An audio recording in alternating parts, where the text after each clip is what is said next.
So, DJI surprised everyone a few weeks back and released the Ronin SC gimbal. Now, I am an advocate of Zhiyun and love the Weebill Lab. Since it came out, it's been my go-to gimbal, especially for weddings in particular, but anything that I use the GH5 for, or any Sony a7 III, a6000 range. The interesting thing with DJI is that it came in at nearly £100 cheaper than the Weebill Lab and seemed to offer absolutely everything the Weebill Lab does, plus a little bit more. I had to try it out, I had to see for myself, and when I found out that a friend of the show, John Ashley, had one, I invited him over so I could take a closer look. When you put them side by side, you can see that the Ronin is a little bit bigger, but actually breaks down into a slightly smaller package.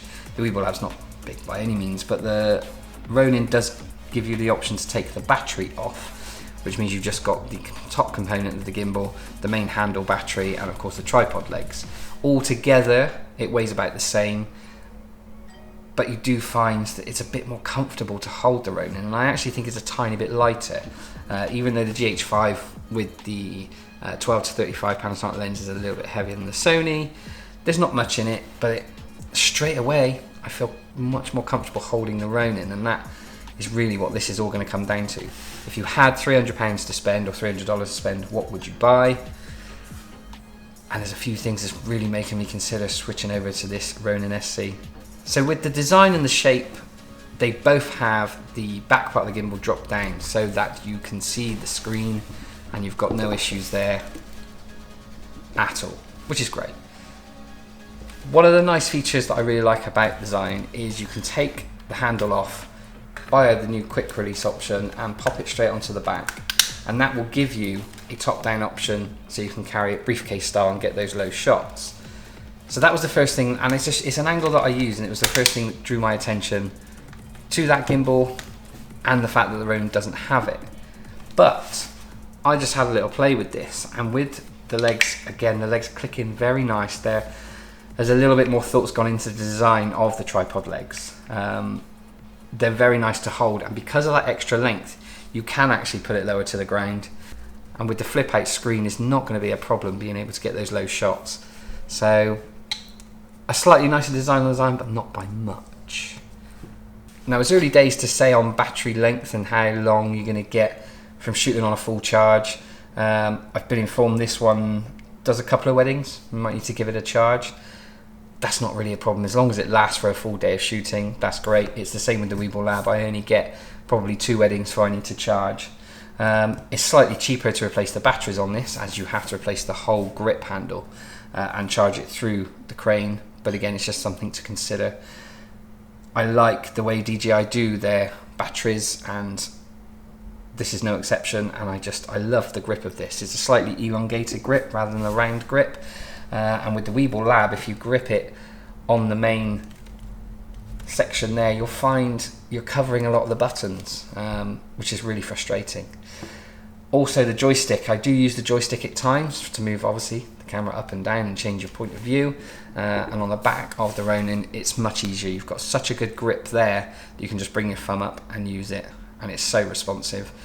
The style of the joystick is also a lot nicer. If you fly DJI drones, which I do, this is very reminiscent of the smoothness. In fact, it's probably the exact same joystick from the drones, just a slightly different head on it, which would make sense, because why not use the same technology? So I'll do a very quick little unscientific test as to how quick they wake up. I'll press them both on at the same time. 1, 2, 3.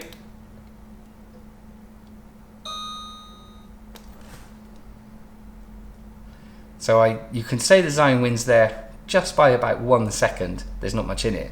But once you've got everything set up, with the Ronin, it has a little sleep mode function, which is rather cool. You don't have that on the Zhiyun, so when you want to turn it off, you turn it off to save your battery.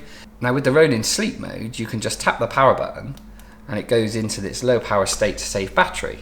As you can see now, that is off. I can just tap it again and it comes straight back, ready to go. So although it takes an extra second on the initial startup, throughout the rest of the day, the DJI is ready to go in a touch of a button. Another little nice touch on the Ronin is you've got a little power indicator button that you can just press there. To check your battery level with the Weebill Lab, you have to turn it on. You can probably just see just there on the back.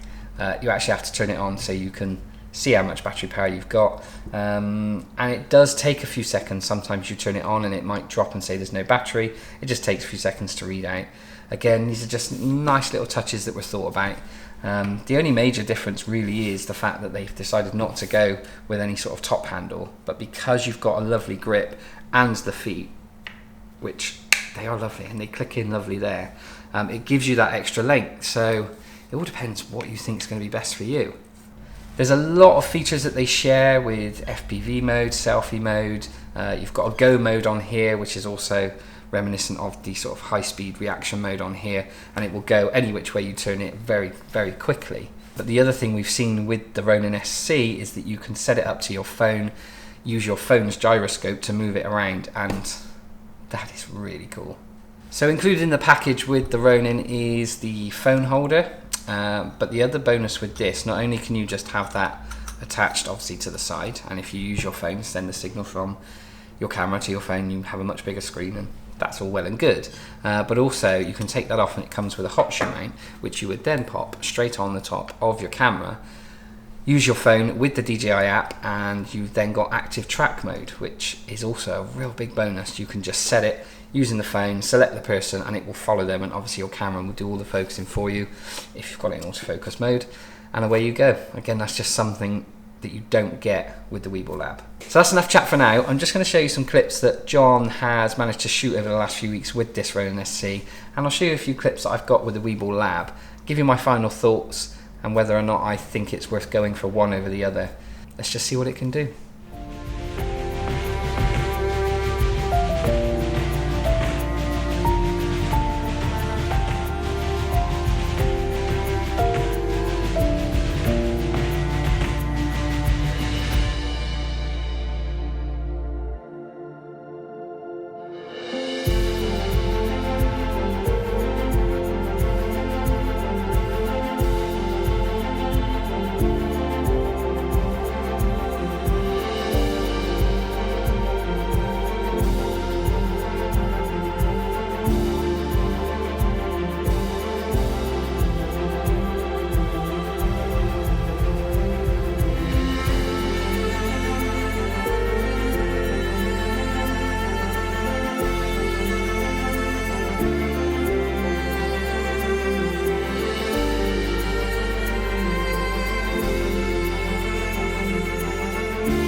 So as you can see, footage-wise, in the hands of the good operator, you're going to get stunning footage with either gimbal.